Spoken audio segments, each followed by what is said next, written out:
का इंतखाब करेंगे जो आप का नुमाइंदा बनकर ऐवान बल्दिया में आपके मसाइल को पेश करेगा और आप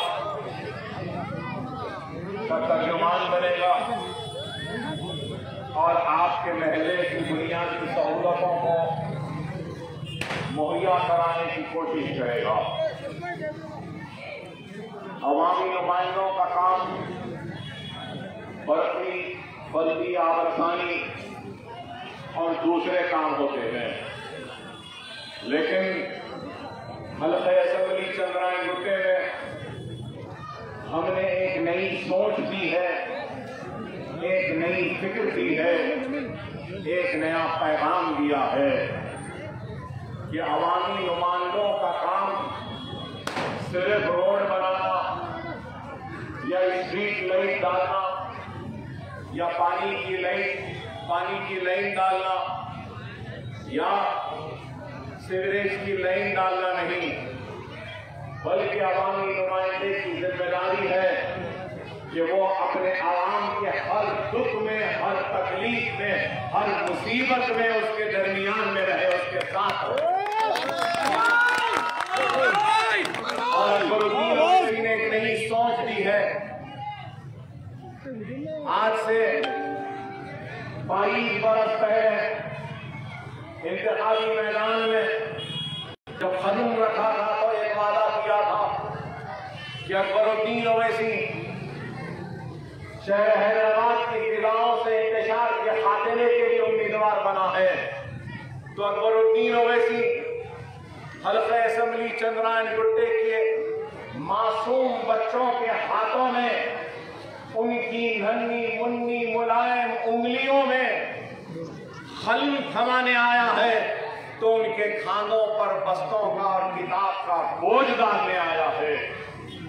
और अल्हम्दुलिल्लाह आज कोई इस बात से इनकार नहीं कर सकता कि अकबरुद्दीन ओवैसी ने अपने वादों से इन्हिराफ किया या अपने वादों को भुला दिया। इख्तिदार पे आने के लिए लोग तो कई वादे करते हैं, लेकिन इख्तिदार पर आने के बाद अपने वादों को फरामोश कर देते हैं, भूल जाते हैं। अकबरुद्दीन ओवैसी ने इख्तिदार पर आने के बाद अपने वादों से बेईमानी नहीं की या भुलाया नहीं। वादा एक स्कूल का था, लेकिन आज चंद्रायन गुट्टा हल्के में है तो एक स्कूल तो बन गया था, खामोश रह जा सकता था, लेकिन आज अल्हम्दुलिल्लाह न सिर्फ चंद्रायन गुट्टा हल्के असेंबली में बल्कि चारमीनार हल्के असेंबली और याकुतपुरा हल्के असेंबली में भी अकबरुद्दीन ओवैसी के बनाए गए स्कूलों की इमारतें खड़ी हैं। याकुतपुरे हल्के में नशेबंद नगर का स्कूल, तालाब कट्टा भवानी नगर का हेल्थ सेंटर, वो भी अकबरुद्दीन ओवैसी का बनाया हुआ। फिर मीर जुमला तालाब कट्टे में एक और एक स्कूल, उसके बाद हल्के असेंबली चारमीनार में मुगलपुरे में स्कूल, मार्कस सलाला में स्कूल, बाबा नगर में एक स्कूल, एक और एक स्कूल बन रहा है। आपके हल्के कुकुगुड़ा में भी स्कूल, कौन सा स्कूल, नरती फूलबाग का स्कूल। फिर उसके बाद जमाल कॉलोनी रियासत नगर में स्कूल, जूनियर कॉलेज के बिल्डिंग का वादा था, वो बिल्डिंग भी करीब और खत्म पर है। बल्लागुड़े में KG to PG का campus 2 lakh square feet built up area, अब तक 30 करोड़ रुपया सर्व हो चुका है। अगर मेरे पूरे स्कूलों की लागत अगर हम दे दें तो अल्हम्दुलिल्लाह आज सालारे मिल्लत एजुकेशन ट्रस्ट की अगर अमलाक और जायदादें, जमीनात व इमारतों का अगर आज का मार्केट वैल्यू लगा लिया जाए तो अल्हम्दुलिल्लाह 500 करोड़ के असासे हैं।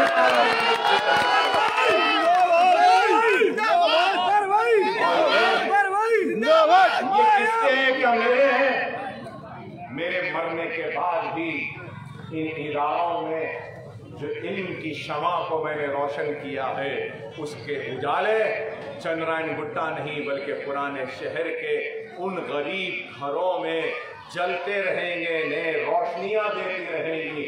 जिन घरों में इल्म के नहीं होने की वजह से जहालत के अंधेरे हैं, वो अंधेरों का खात्मा मेरे मरने के बाद भी मेरे स्कूलों के जरिए जारी रहेगा और कई घरों में एक नई इनकलाबी तब्दीली आएगी।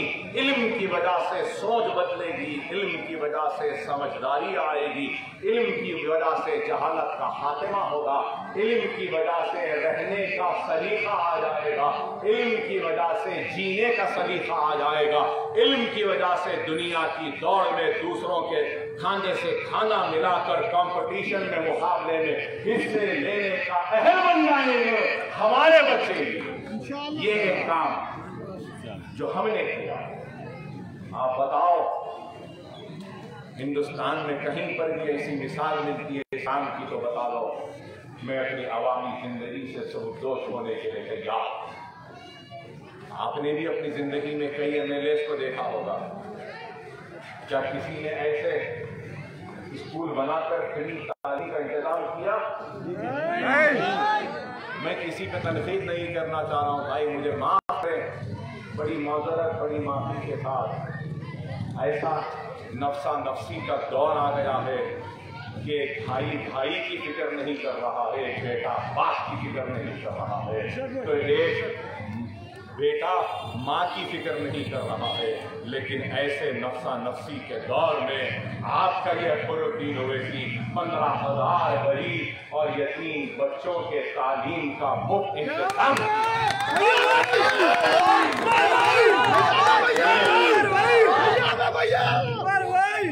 ये काम एक तारीख साज काम है, मैं कहूँगा।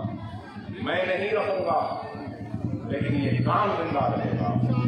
इंसान के मरने के बाद लोग थोड़े दिन तक उसको याद करते हैं, उसकी कमी को महसूस करते हैं, लेकिन जैसे जैसे वक्त जाते जाता है इंसान की जिंदगी की भागोदौड़ में वो भूल जाता है काम करने वालों को, अच्छे लोगों को।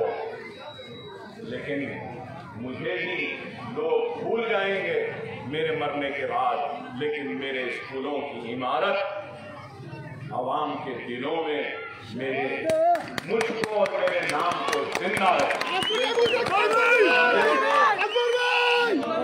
जिस तरीके से सालार मोहतरम आज हमारे दरमियान में नहीं है, लेकिन जब भी ओवैसी हॉस्पिटल से हम जाते हैं तो देखकर बोलते हैं, ये देखो हमारा सालार बनाया था या दवा। मैं भी नहीं रहूंगा। लोग जब गुजरेंगे मेरे स्कूलों के सामने तो बोलेंगे, देखो ये स्कूल हमारा अकबर भाई बनाया था। काम है जो इंसान को जिंदा रखता है और ये काम हमने किया, और मैं इस काम को करने का अहल बना तो कैसे बना? आपकी दुआओं की वजह से, आपके इत्तेहाद की वजह से, आपकी वोट की वजह से। अगर आपकी दुआ ना होती, आपका इत्तेहाद ना होता, आपका वोट ना होता, तो 25 बरस का एक नौजवान क्या MLA बन सकता था? जितनी मेरी उम्र थी, मेरी मुखालिफ जो उम्मीदवार थे वो उतने बरस से ज़ायद तो वो MLA थे। तो आप गौर करो, अल्लाह जिससे काम लेना चाहता है काम ले। उस वक्त मेरी कामयाबी के बाद मैंने सोचा कि क्या होगा कि अल्लाह ने मुझको कामयाब किया। अल्लाह उसके रसूल की कसम, पहले इलेक्शन में नतीजा महीने भर के बाद आया था, 1 महीना था रिजल्ट के लिए। तो मैं जैसा इलेक्शन हुआ था, मैं उम्रे के लिए गया था, 99 की बात कर रहा हूँ, और जिंदगी में पहली मर्तबा हिंदुस्तान के बाहर गया था मैं उस वक्त। तो पहले कहाँ गया? सबसे पहले तो मैं सबसे पहले गया तो उम्रे के लिए गया, और अल्लाह और उसके रसूल की कसम कहते हैं कि जब सबसे पहले अगर कोई अल्लाह के घर को देखता है जिंदगी में पहली मर्तबा, तो जो दुआ करे अल्लाह कबूल करता है। अल्लाह उसके रसूल की कसम, मेरी दुआ यही थी कि ऐ अल्लाह, अगर इन मुसलमानों की खिदमत मैं कर सकता हूँ तो ऐ अल्लाह तू मुझे कामयाब कर, अगर कोई और कर सकता है तो तू किसी और को कामयाब कर, मगर मुसलमानों की हकीकी खिदमत गुजार को कामयाब। अल्लाह ने मुझे कामयाबी दी और इस कामयाबी के जरिए हमने काम किया। मीटने स्कूल ओवैसी हॉस्पिटल में सिर्फ एक बिल्डिंग थी, पहले सालार जो बना एक बिल्डिंग, अब कितने बिल्डिंग दिखते हैं आपको, आप जाकर देखिए, और 5 बिल्डिंग। सालार अपने हयात में 7 lakh square feet built up area बनाए थे ओवैसी हॉस्पिटल का। ओवैसी हॉस्पिटल के कैंपस में हॉस्टल बिल्डिंग है वो 1,20,000, और एक हॉस्टल बिल्डिंग है 1,10,000, और एक बिल्डिंग है जो कैंसर का ब्लॉक बन रहा है वो 2 लाख, और एक बिल्डिंग है पीछे वो 1 लाख, और मेडिकल कॉलेज की नई बिल्डिंग बनी है वो 1.5 लाख। और असरा हॉस्पिटल सालार की जिंदगी में 20-25 हजार स्क्वायर फीट पे था। बुजुर्ग जो देखें असरा को पुराना वो जानते हैं, सिर्फ एक छोटा सा 4 कमरों का था, बुजुर्ग जानते होंगे जो मुगलपुरे में देखे। आज 4.5 लाख स्क्वायर फीट के बिल्टअप एरिया पे असरा हॉस्पिटल है इमारत। तो आप और करो मेरे भाई, क्या काम हुआ है, क्या काम हो रहा है, और ये काम क्या हमारे बाद हम अपनी खबर में ले जाएंगे? अरे ये काम आपकी खिदमत के लिए रहेगा। मेरी ख्वाहिश है कि ओवैसी हॉस्पिटल के कैंपस में ओवैसी कैंसर रिसर्च हॉस्पिटल बनाएं। उसके लिए कोशिश है, लॉकडाउन की वजह से, ये कोविड की वजह से काम रुक गया है। इंशाअल्लाह साल भर में हमारी कोशिश है कि कैंसर का यूनिट, कैंसर के इलाज का भी इंतजाम हो जाए ओवैसी हॉस्पिटल में, जो गरीबों का इलाज हो। अरे आज ये इतना काम, इसके बाद भी लोग कहते हैं कि क्या हुआ।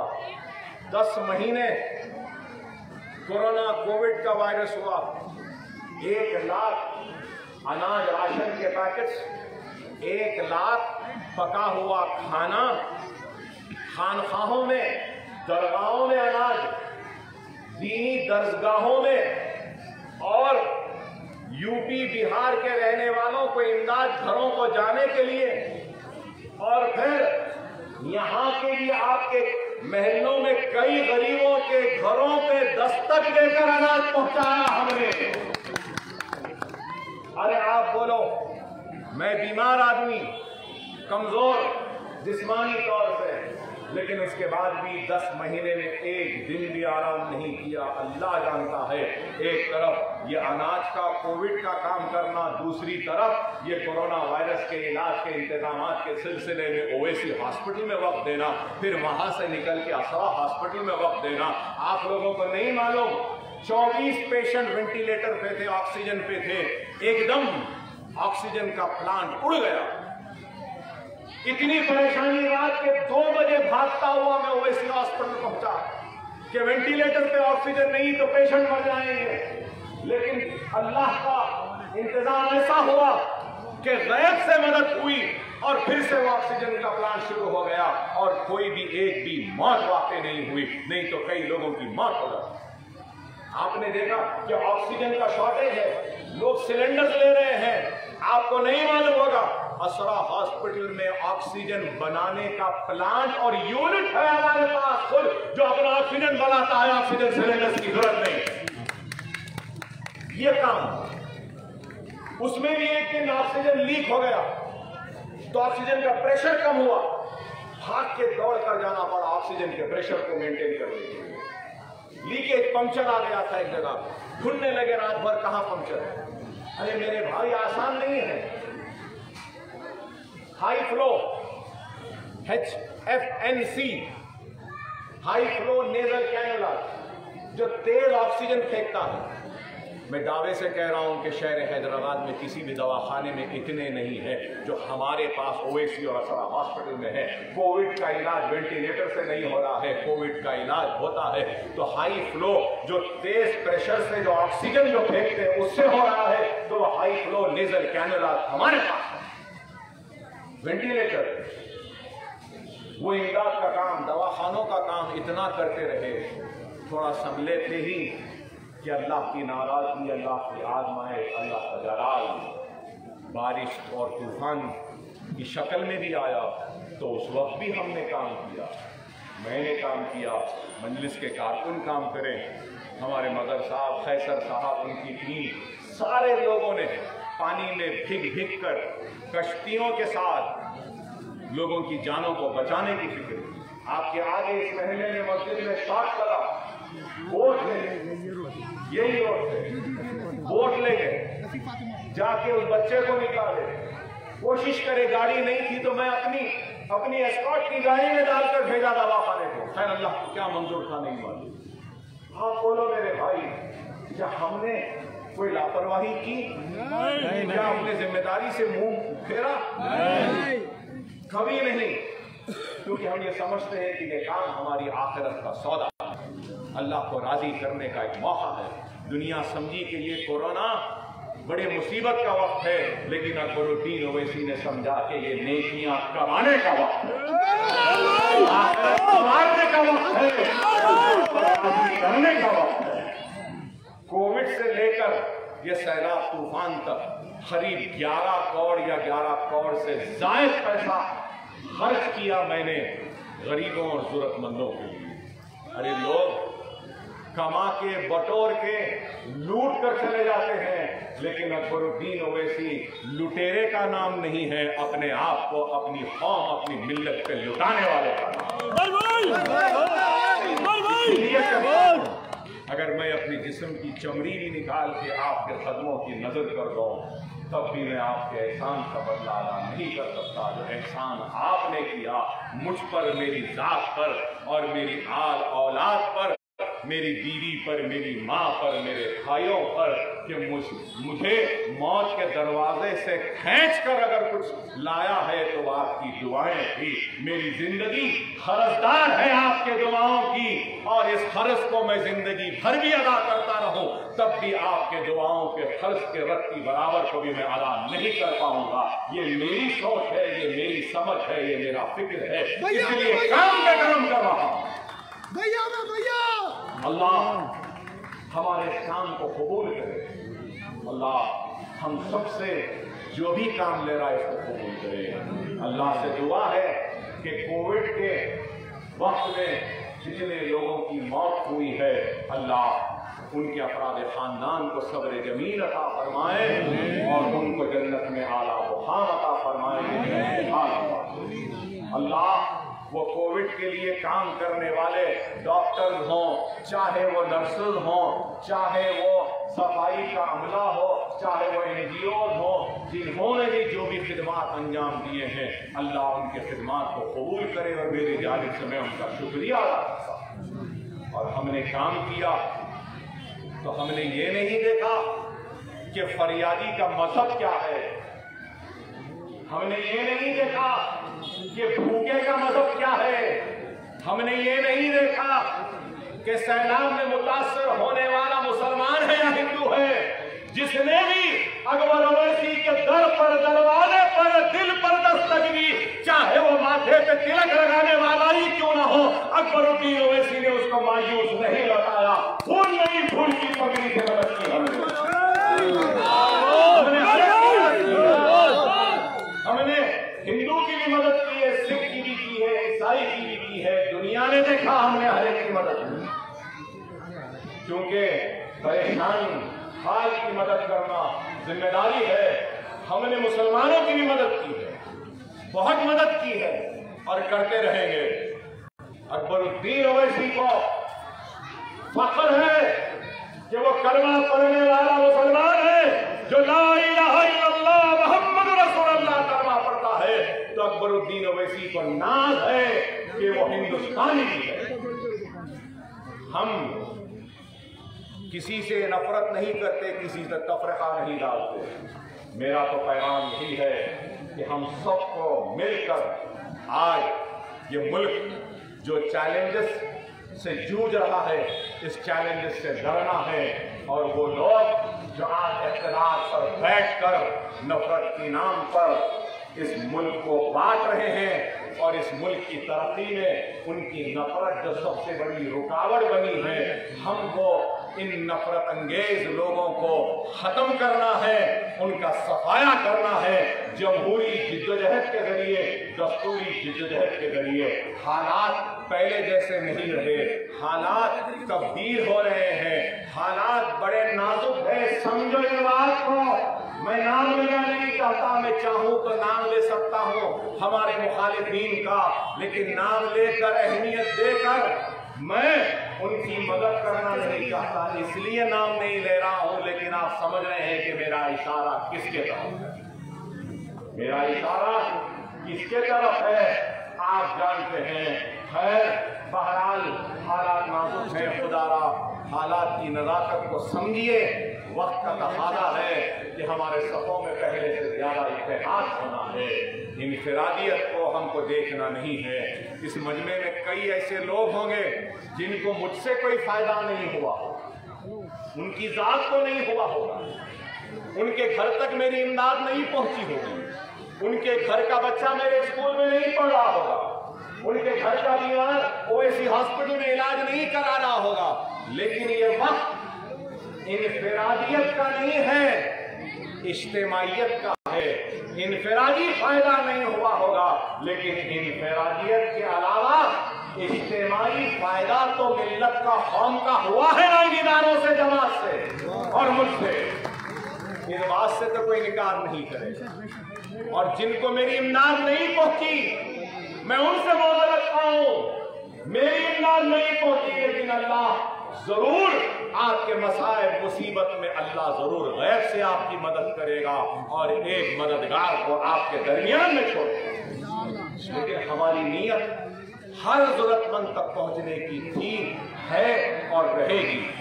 मैं आपसे यही दरख्वास्त करूंगा कि ये वक्त शख्सियतों को देखने का नहीं, अल्लाह आज मजलिस से राजी है और अल्लाह की रजा की निशानियां हैं तो हमारी कामयाबियां हैं। हमारी कामयाबियां शहर की नहीं, हमारी कामयाबियां दूसरे रियासतों की भी है। अल्लाह राजी है इसलिए बिहार में कामयाब हुए, अल्लाह राजी है इसलिए महाराष्ट्र में कामयाब हुए, अल्लाह राजी है इस वास्ते औरंगाबाद से एमपी है, अल्लाह राजी है इस वास्ते ये कोरोना में इतना काम लिया, अल्लाह राजी है इसलिए क्वारंटीन ओवैसी से स्कूल बनवा रहा है, अल्लाह राजी है इसलिए दवाखाने बन रहे हैं, अल्लाह राजी है इसलिए आपके दिलों में मेरे लिए मोहब्बत है, अल्लाह राजी है इसलिए मेरे दिल में आपके लिए मोहब्बत है, अल्लाह राजी है इसलिए हमारे दिलों में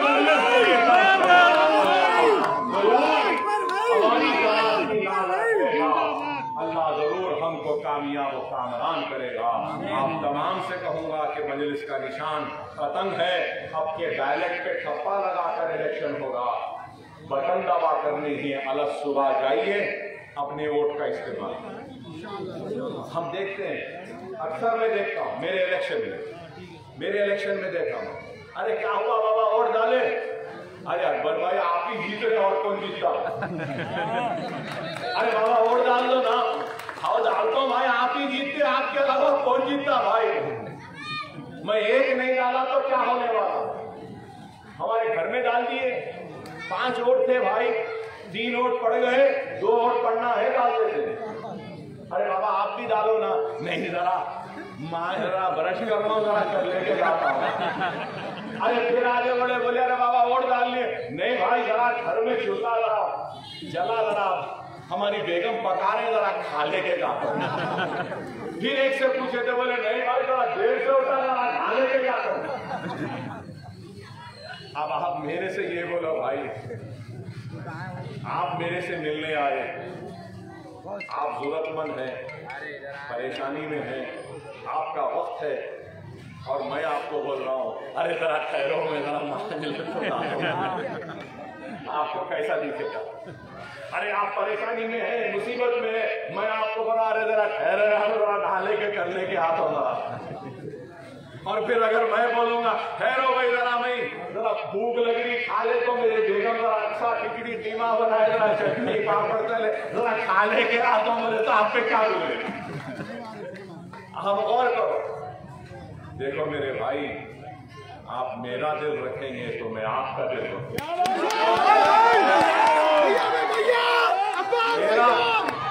मेरा क्या मुतालबा है भाई आपसे?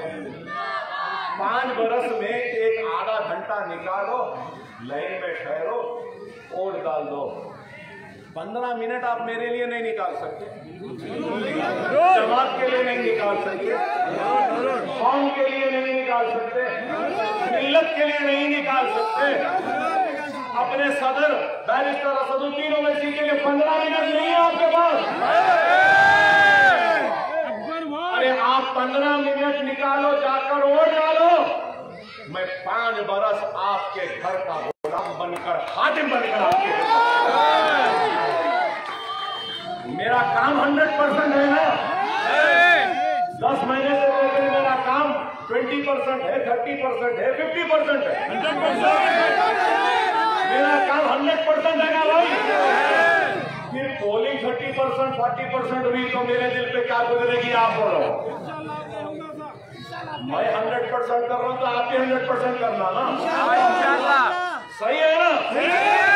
जीत तो हमारी है, यकीनन हमारी है, कोई नहीं हरा सकता क्योंकि अल्लाह राजी है। लेकिन हमको सिर्फ घर से निकलना है, घर से निकालना है, वोट डालना है, यही हमारा इलेक्शन है। मुकाबले में तो कोई नहीं है, एक ही काम करना है, क्या? घर से निकलना है, निकालना है, वोट डालना है बस। अगर वो भी नहीं करे तो मेरे भाई कैसे भी अलग सुबह एक फर्क को जाना है, क्योंकि ये वक्त नाजुक है, ये वक्त नाजुक है। खुदा के लिए समझो मेरी बात को, मैं खुल के नहीं बोल रहा हूं। मैं कितना बोलता हूं दुनिया जानती है, लेकिन मेरे बोलने से दुश्मन को फायदा होगा, इसलिए बन अल्फाज में कह रहा हूं। समझो इस बात को, समझो इस बात को। नाजुक वक्त है, नाजुक हालात है। मजलिस की ताकत आपकी ताकत, जिस शान, जिस शौकत, जिस अजमत, जिस वफार, जिस हिम्मत से, जिस बेबाकी से, जिस बेखौफ से हम अपने शहर में रहते हैं, क्या हमारा दूसरा भाई इस तरह किसी दूसरे शहर में रह रहा है? मजलिस कुछ नहीं करी तो ये काम तो मजलिस करेगा, कम से कम इसके वास्ते तो एक हो जाओ। वक्त और हालात की नजाकत तो समझो मेरे भाई, वक्त नाजुक है, हालात बड़े ही आजमाइश के हैं। अपने एक एक वोट के जरिए मजलिस को कामयाब करिए। आपका एक एक वोट कीमती है। अगर हम कोताही करेंगे तो हमारा दुश्मन जबरदस्त पोलिंग कर लेगा, और खुदा ना खास्ता हमारी कमजोर पोलिंग की वजह हमारे शिकस्त के सबब में तब्दील ना हो जाए, और दुश्मन की कामयाबी हमारे वोटिंग परसेंटेज की कमी की वजह से भी हो सकती है। कांटे का मुकाबला है, याद रखो, कांटे का मुकाबला है, नेक टू नेक है, इधर या उधर है। अब आप फैसला कर लें, इधर करना है या उधर करना है, आप पर छोड़ता हूं। आपका इख्तियार, मैंने जो अपना फर्ज अदा कर दिया है। बाकी मुलाकात इंशाअल्लाह शाम में बाबा नगर में जलसा है, वहां पर होगी।